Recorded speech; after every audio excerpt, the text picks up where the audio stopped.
What if a royal princess looked into your eyes and told you exactly when and how she would die, and then it actually happened? What if every warning, she whispered, turned out to be true, even as the palace tried to silence her forever? Before we begin, don't forget to subscribe to the channel if you love real historical mysteries and true stories hidden from history. Because what you're about to hear isn't a legend, it's a haunting truth buried deep in royal bloodlines. The rain fell over the marble towers of Versailles that night, like the soft sound of whispering ghosts. The palace shimmered under the dim glow of lanterns, and inside its golden walls, a secret dinner was taking place, one that would change history forever. At the center of that table sat Princess Charlotte of Savoy, only 21, her emerald eyes fixed on the flame of a single candle. The laughter around her, the clinking of crystal glasses, the smell of expensive wine, none of it reached her. Her lips moved slightly as if she were counting. A maid standing behind her leaned closer, thinking the princess might be saying grace. But she wasn't. She was whispering numbers. 8 days, she said under her breath. 8 days before it happens. The maid froze, pretending she hadn't heard. Everyone in the palace had learned to ignore the strange things Charlotte said. Born into wealth, beauty, and privilege, Charlotte had been blessed with everything except peace. From a young age, she suffered from vivid dreams, or what she called warnings. When she was 12, she told her governess that a man with a scar on his left cheek would die that night. Hours later, her uncle, a nobleman known for his cruelty, was found dead in his chamber, his throat slit, a faint scar across his cheek. The family hushed it up, of course. The palace doctors called her visions illness of the mind, but her servants whispered something else, that she could see what others could not. By the time Charlotte turned 21, her predictions had become more detailed, more horrifying, and impossible to ignore. She had foreseen the fire that burned the stables, the drowning of her cousin in the garden pond, and even the queen's fainting spell during a royal sermon. But what truly terrified everyone wasn't what she saw in others, it was what she saw in herself. For weeks before her death, she had been writing letters that she sealed with her own royal crest and ordered her maid to deliver to the palace archive after her passing. "You will know when to send them," she said one night, "because when you do, I'll already be gone." The maid, terrified, begged her to stop talking like that. But Charlotte simply smiled, the kind of smile that seemed to hold both sorrow and certainty.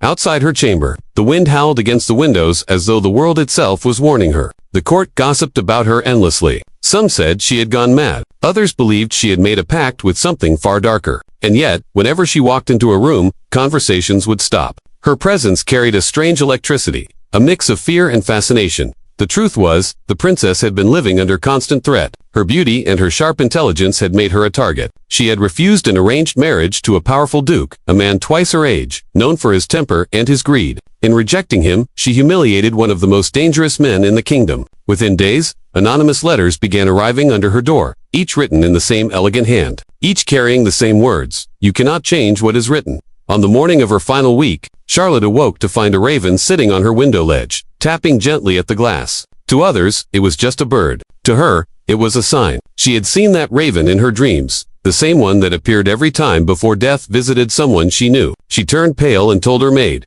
"It's close now." That afternoon, she visited her confessor, Father Duval, an old priest who had served the royal family for decades. He found her pacing near the altar, her face pale and her hands shaking. "Father," she said, "I keep seeing it. I see the knife, the red silk, and the mirror." The priest crossed himself. "Child," he said gently, "the Lord alone knows the hour of death." She smiled faintly. "Then why has he shown me mine?" Duval would later claim that her eyes looked almost inhuman in that moment, like she was seeing through him, not at him. That night, she hosted what would become her final dinner. The candles burned lower than usual, and her laughter seemed forced, echoing in a way that unsettled even the servants. The Duke she had rejected, Louis of Ardennes, was among the guests, his expression calm, but his eyes cold. At one point, Charlotte raised her glass and said softly, "To the future, may it not come too soon." No one understood what she meant, but everyone remembered it later, after midnight.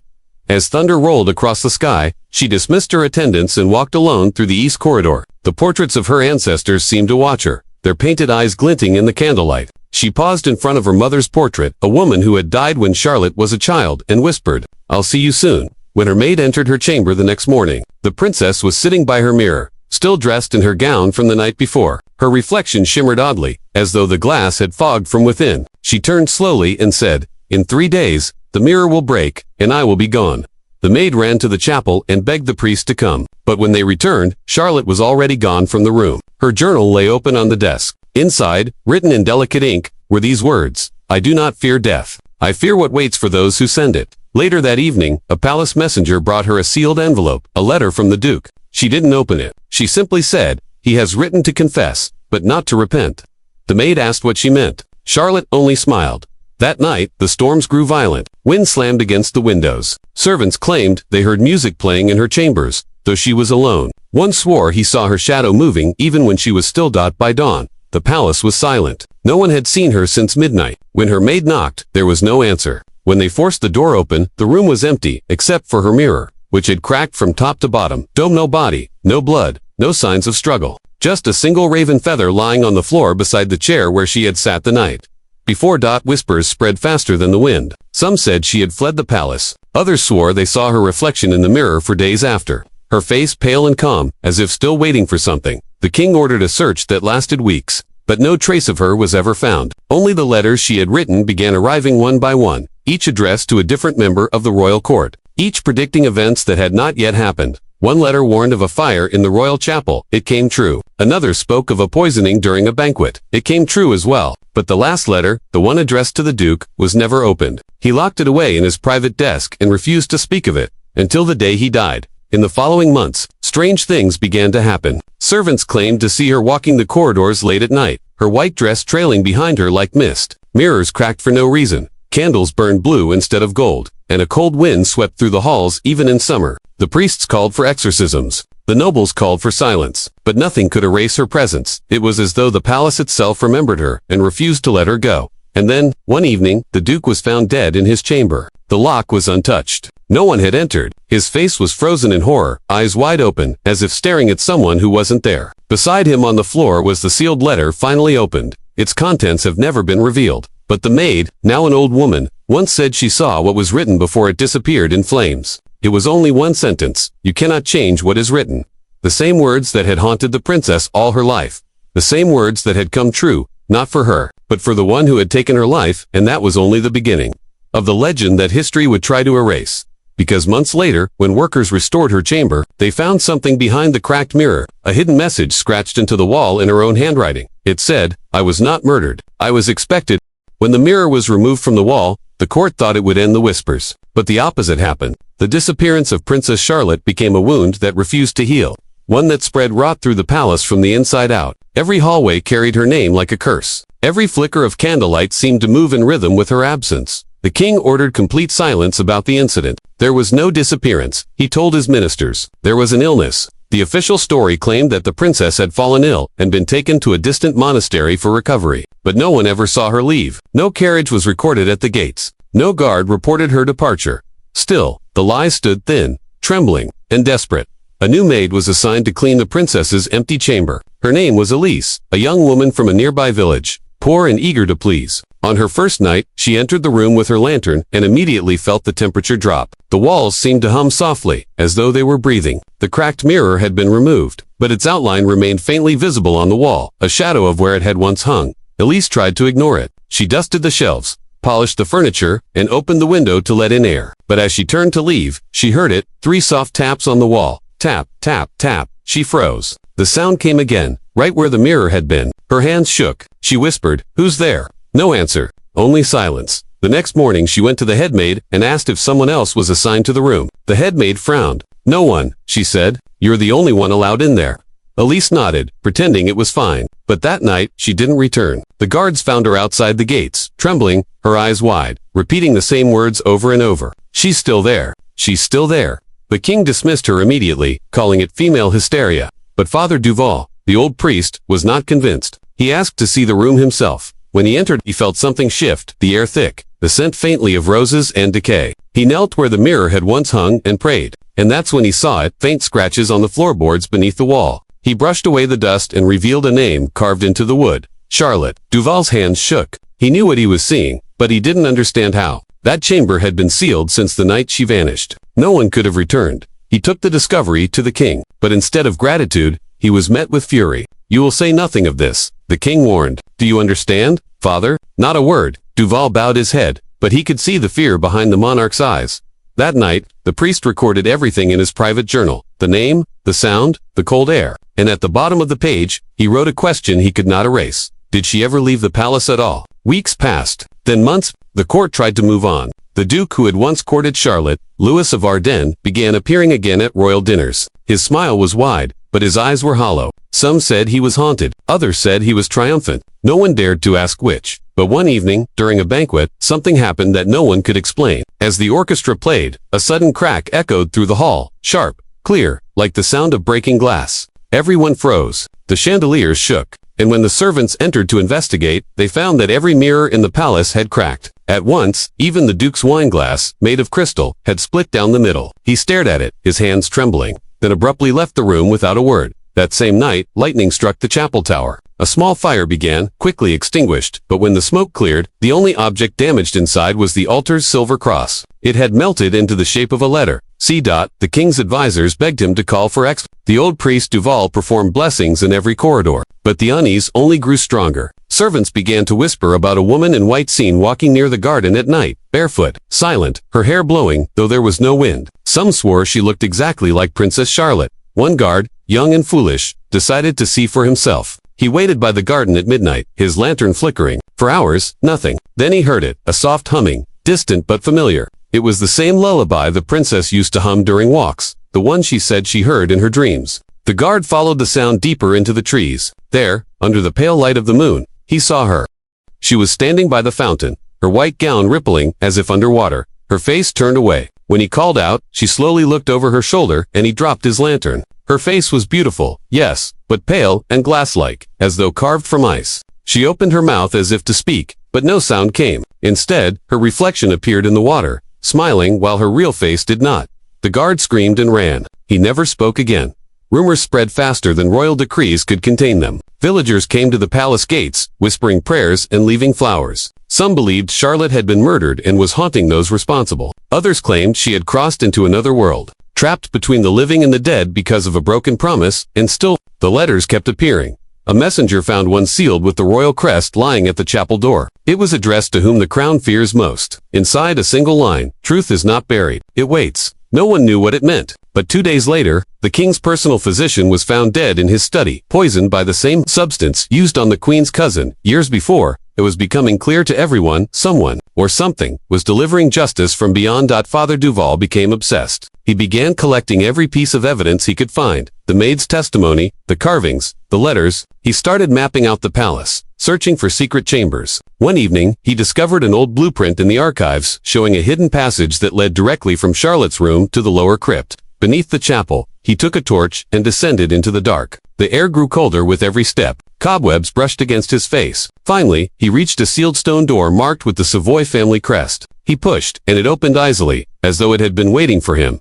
Inside was a small, circular room, lined with mirrors. Dozens of them, each cracked in the same way, a thin split running straight down the center. In the middle stood a single chair, draped in white silk, and resting on it, a letter. Duval picked it up with trembling hands. It was addressed to him. Father Duval, it began, I am not lost. I was taken, but not by death, by what seeks it. The walls remember, the glass remembers. When the last mirror falls, so will the truth. He dropped the letter, heart pounding. He ran back to the chapel, shouting for the guards. But when they arrived, the chamber was gone. No hidden door, no mirrors, nothing but solid stone. The passage he had entered through had sealed behind him. No one believed his story. The king dismissed him from his duties and sent him away to a remote monastery, declaring him unfit for service. But Duval never stopped writing. His journals from that time speak of dreams, dreams of mirrors, of eyes watching from inside reflections, of Charlotte's voice whispering his name. He wrote that she wasn't haunting the palace out of vengeance, but out of warning that what had happened to her was not an accident or even a royal conspiracy. It was something older, something that the royal bloodline had been hiding for centuries. And in his final journal entry, written a month before his death, he wrote one last cryptic line. The mirrors were never for beauty. They were for containment. By the time the letter reached the capital, Father Duval was already buried. But his words would not stay buried for long, because the storm that had begun with one princess was about to expose the darkest secret the kingdom had ever kept. The year after Father Duval's disappearance, the palace fell under a strange kind of silence, the kind that didn't come from peace, but from fear. Servants no longer spoke the princess's name. Mirrors were removed from every hallway, covered in black cloth as if the palace itself was in mourning. The king's hair turned white within months, and the queen's laughter was never heard again. At first, the changes seemed like grief. But behind closed doors, there was something else, something the royal family refused to speak of. At midnight, the queen was seen walking barefoot through the great hall, whispering to the walls. She carried a candle and spoke softly, as if reciting names. Guards pretended not to notice. One night, a soldier dared to ask whom she spoke to. Her reply froze his blood. To those who live in the glass, no one dared ask again. The palace physician, Dr. Lenoir, was the only one who saw the queen daily. His records, found years later in the royal archive, described something terrifying. He wrote that she would sit before a covered mirror and insist someone was trapped behind it. She claimed she could hear scratching from the other side. When he tried to reassure her, she snapped, "You do not hear it because it does not want you. It wants me." Every night, she placed a rose before the covered mirror, always a white one. But each morning, the petals had turned red.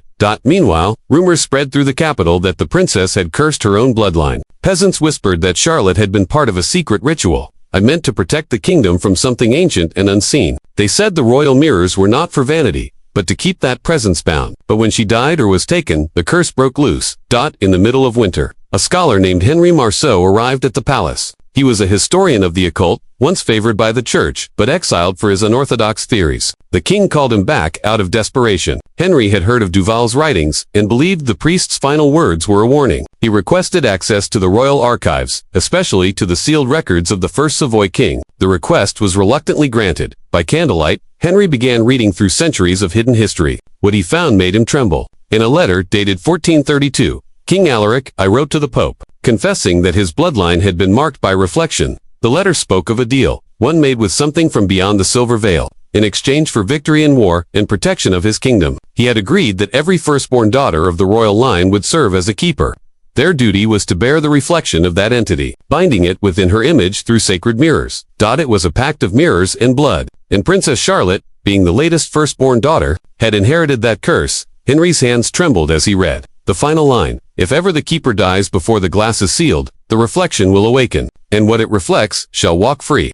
He rushed to the king's chamber with the document, but the guards stopped him. "No one is to disturb his majesty," they warned. The king hadn't left his quarters in weeks. Henry insisted it was urgent, that it concerned the princess's death, but the guards refused. He slipped them gold coins, and at last, they opened the door. Inside, the room was dark. Only a single candle flickered beside the bed. The king sat motionless, staring into an uncovered mirror. His eyes were sunken, his lips moving faintly. Henry stepped closer and realized the king was whispering, answering someone.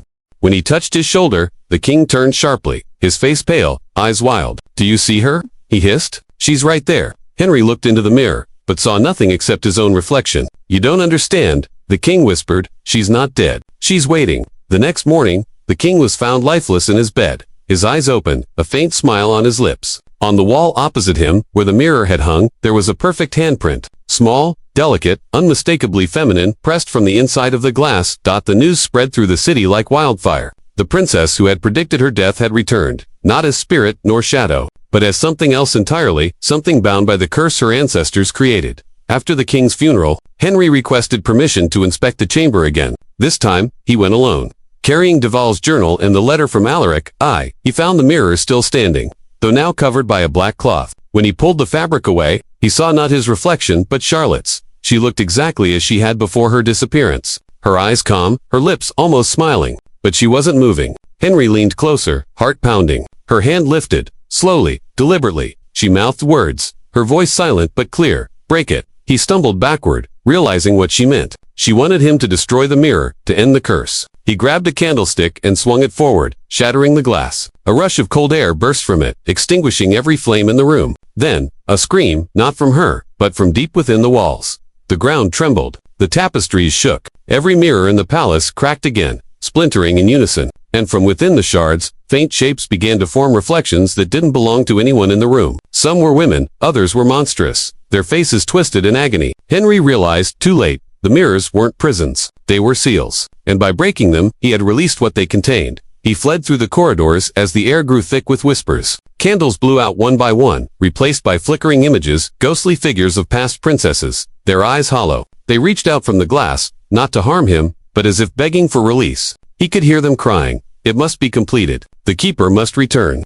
Outside, lightning struck the chapel tower again, splitting it in half. The queen was found standing in the ruins, her gown drenched, her eyes open but unseeing. She was humming the same lullaby Charlotte once sang, the same melody that had haunted the garden. When she was taken back inside, she whispered only one thing before falling into unconsciousness. "She's coming home." For the next 3 nights, no one slept. The palace trembled with unseen footsteps. The scent of roses filled the air, and the great hall echoed with distant laughter. Henry locked himself in the library, writing furiously, piecing together every clue. He realized that Charlotte had not been killed by human hands. She had died because the seal required a willing sacrifice, and she had refused. That's why she had predicted her own death, because she knew it was the only way to contain what her family had unleashed centuries ago. But when she resisted, the balance broke. Her reflection became trapped between worlds, neither alive nor dead, bound to the mirrors until someone completed what she could not. And now, after the king's death and the mirror's destruction, that barrier was gone. At dawn, the city awoke to chaos.